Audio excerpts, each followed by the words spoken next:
کربلا میں کیا ہوا، کیسے ہوا، کتنے دن جنگ چلی، اہل بیت کے 72 حضرات نے کیسے کیسے جام شہادت نوش کیا.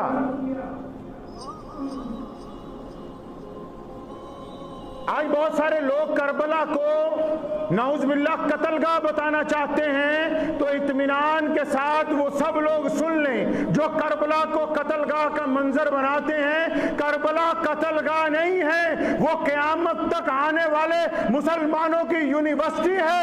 اور کربلا نے ہمیں یہ پیغام دیا ہے سیدنا امام حسین نے کہ دشمن کی تعداد جتنی مرضی ہو جائے، جب حسین کھڑے ہوں گے تو تعداد کی فتح نہیں ہو سکتی، فتح اللہ اور اس کے رسول صلی اللہ علیہ وسلم کے ماننے والوں کی ہوگی.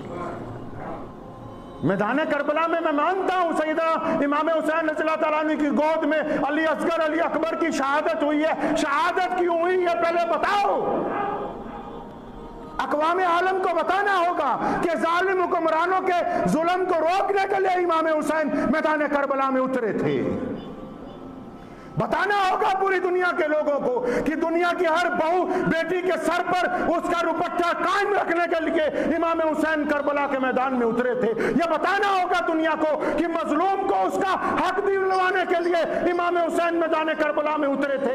یہ بتانا پڑے گا کہ ظالم حکمرانوں کے خلاف سیدنا امام حسین نے شہادت دی تھی. تم مقصد حسین کو چھپانا چاہتے ہو اور مظلومیت حسین دکھانا چاہتے ہو، تمہارا مقصد پورا نہیں ہوگا. قرآن نے کہا ہے وَلَا تَقُولُوا لِمَنْ يُقْتَلُ فِي سَبِيلِ اللَّهِ أَمْوَاتٌ. اللہ فرماتے ہیں جو ہمارے راستے میں شہید ہو گئے ان کو مردہ نہ کہو، وہ زندہ ہیں. تو روئیں تو وہ جو قائل ہو اموات شہیدہ کے، ہم زندہ جاوید کا ماتم نہیں کرتے. سیدنا امام حسین کل بھی زندہ تھے، وہ آج بھی زندہ ہیں، اور کل قیامت کے دن بھی زندہ ہیں، اور جب تک کائنات ہے وہ زندہ تھے، زندہ ہیں اور زندہ رہیں گے، کیونکہ ان کا مقصد زندہ ہے. ان کے مقصد پر قربانیاں دینے والے لوگ زندہ ہیں، ان کے نانا کا دین زندہ ہے، ان کے نانا کا طریقہ زندہ ہے. اور سیدنا امام حسین کی جو سنت ہے شہادت دینا، وہ سنت زندہ ہے. امام حسین کیا چاہتے ہیں آپ سے؟ سیدنا امام حسین نے جو خطبہ دیا ہے میدان کربلا میں، یہ ڈھول بجانے والوں کو کیا پتہ ہے کہ سیدنا امام حسین نے کیا کہا؟ یاد رکھو جس کے حلق سے شراب اترتی ہے نیچے، وہ بڑے سے بڑا برادری والا تو ہو سکتا ہے، امام حسین رضی اللہ تعالیٰ عنہ کا عاشق نہیں ہو سکتا ہے.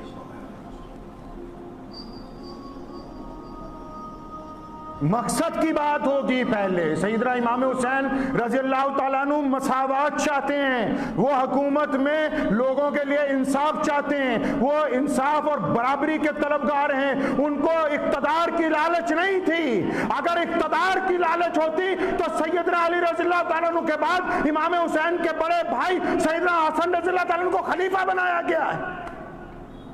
حکومت ان کے گھر میں پیروں میں روندی جاتی رہی. تم کیا سمجھتے ہو کہ انہیں حکومت کی ضرورت تھی؟ ان کو اقتدار کی ضرورت نہیں تھی. وہ اس لیے مدینے سے نکلے کہ اگر آج ہم ظالم حکمران کے خلاف چپ ہو گئے تو قیامت تک رواج بن جائے گا کہ جو مولوی ہو وہ سرکار کی چمچہ گیری کرے. امام حسین رضی اللہ تعالیٰ عنہ اس لیے نکلے کہ اگر آج ہم خاموش ہو گئے پھر تو رواج بن جائے گا کہ مسجدوں کے ممبروں محراب سے بس بڑے لوگوں کی چمچہ گیریاں کی جائیں، حق اور انصاف کی بات نہ ہو.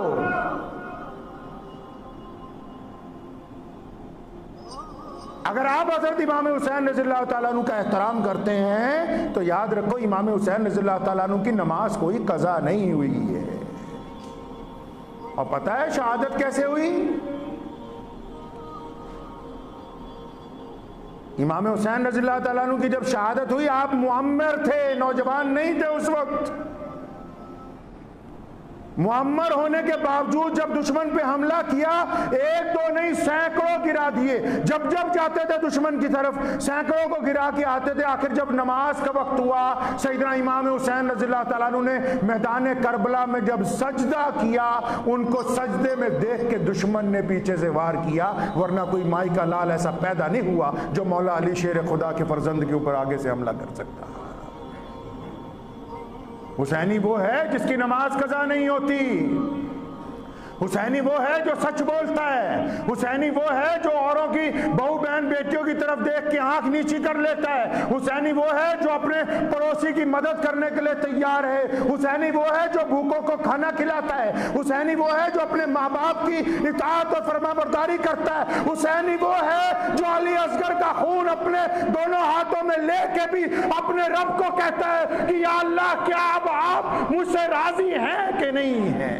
आओ सैयदना इमाम हुसैन का फलसफा पढ़े। जब काजी अपनी कुर्सी पर बैठ जाए, इमाम हुसैन का फलसफा यह कहता है कि अदालत में जब काजी अपने कुर्सी पर बैठ के फैसला करता है, उस वक्त उसका मजहब सिर्फ अदल और इंसाफ होता है। सैयदना इमाम हुसैन ही तो हैं जिनकी वजह से आज इस्लाम क़यामत तक कायम है। अगर हुसैन न उस दिन बोलते यजीद के सामने, तो आज क्या कोई बोलता? अफसोस तो उन लोगों पर है जिन्होंने लिबास की नकल तो सैयदना इमाम हुसैन वाले की है, जिन्होंने परचम तो सैयदना हुसैन रज़ियल्लाहु अन्हु का नाम लिख के उठाया है, लेकिन वक्त के हुक्मरानों के दरबारों के दरवाजे पे खड़े नजर आ रहे हैं। इस्लाम मुखालिफ ताकतों के साथ जाके सलाम दुआ करके समझते कि हम कामयाब हो जाएंगे। नहीं, इस्लाम दीन फितरत है। मैदान करबला में ऐसा लगा यजीद को और उसकी फौजों को, शिमर को ऐसा लगा कि हम फतेह याब हो गए, लेकिन नहीं, फतेह इस्लाम का मुकद्दर है। फतेह इस्लाम का मुकद्दर है। देख लो फिर उन 72 लोगों की शहादत के बाद आज 1400 साल के बाद कौन जीता है? आज कौन नाम लेता है उनका जिन्होंने सैयदना इमाम हुसैन के खिलाफ बगावत की थी? आज उनका कौन नाम लेता है जिन्होंने नौज़बिल्लाह सैयदना इमाम हुसैन के खिलाफ मैदान जंग में आने की जुर्रत की? आज कायनात का बच्चा बच्चा अगर नाम लेता है तो मौला अली रज़ियल्लाहु अन्हु के फर्जंद सैयदना इमाम हुसैन रज़ियल्लाहु अन्हु का नाम लेता है। कई लोग ये चाहते हैं कि सैयदना इमाम हुसैन रज़ियल्लाहु ताला अन्हु की मनकबत बयान करते हुए सहाबा के ऊपर उंगली उठाने की कोशिश करें। अरे सहाबा को जितना प्यार सैयदना इमाम हुसैन रज़ियल्लाहु ताला अन्हु से था, क़यामत आ सकती है, उन जैसी मोहब्बत करने वाला कोई आ नहीं सकता। सैयदना बिलाल कहते हैं रज़ियल्लाहु ताला अन्हु, फरमाया रसूलुल्लाह के विसाल के बाद मैं तड़प गया, अल्लाह के रसूल को देखूं, कहाँ देखूं? रसूलुल्लाह सल्लल्लाहु अलैहि वसल्लम पर्दा फरमा गए। फरमाया जब मैं ज़्यादा तड़पता था तो हसन हुसैन को देखता था तो मेरे दिल में ठंडक पड़ जाती थी कि ये मोहम्मद रसूलुल्लाह सल्लल्लाहु अलैहि वसल्लम जैसे हैं। ये जो शहादत है उनकी, ये रस्म अदा की है रिवायत कायम करने के लिए। सैयदना इमाम हुसैन की नस्ल में सबसे जलीलुल कदर शख्सियत इमाम ज़ैनुल आबिदीन की है, और एक दौर में उनको भी हथकड़ियाँ पहना दी गई। कैद खाने में थे, इमाम जौज़ी मिलने के लिए गए, अपने उस्ताद को, अपने शेख को, अपने पीर को बेड़ियों में देखा तो रोने लगे। फरमाया हज़रत आपके हाथों में ये बेड़ियाँ देख के तो मेरी आंखों में आंसू आ गए। उठाइए तारीख, इमाम ज़ैनुल आबिदीन ने अपने दोनों हाथ उठाए, हल्का सा झटका मारा तो सारी बेड़ियां रुई की तरह टूट के जमीन पे गिर गई। फरमाया जौजी ये तो अल्लाह की मर्जी है, वरना दुनिया की कोई ऐसी बेड़ी नहीं बनी जो अहले बैत को, आले रसूल को कैद कर सके। ये अल्लाह की मर्जी है, इसलिए हम अल्लाह की मर्जी के मुताबिक एक रिवायत कायम कर रहे हैं ताकि क़यामत तक आने वाले मुसलमानों को ये बताना है कि मकसद जो है वो सैयदना इमाम हुसैन का, रसूलुल्लाह का दीन है। रसूलुल्लाह का दीन हुसैन रज़ियल्लाहु ताला अन्हु का मकसद है। तो आप मकसद बनाएंगे इसको? अगर आप इसको अपना मकसद बनाएंगे तब हज़रत इमाम हुसैन रज़ियल्लाहु ताला अन्हु की शहादत को याद करने का फ़ायदा है। मुझे उम्मीद है कि आपको ये वीडियो पसंद आई होगी। अगर पसंद आई हो तो ये आप अपने दोस्तों के साथ शेयर करें और इस चैनल को सब्सक्राइब ज़रूर करें।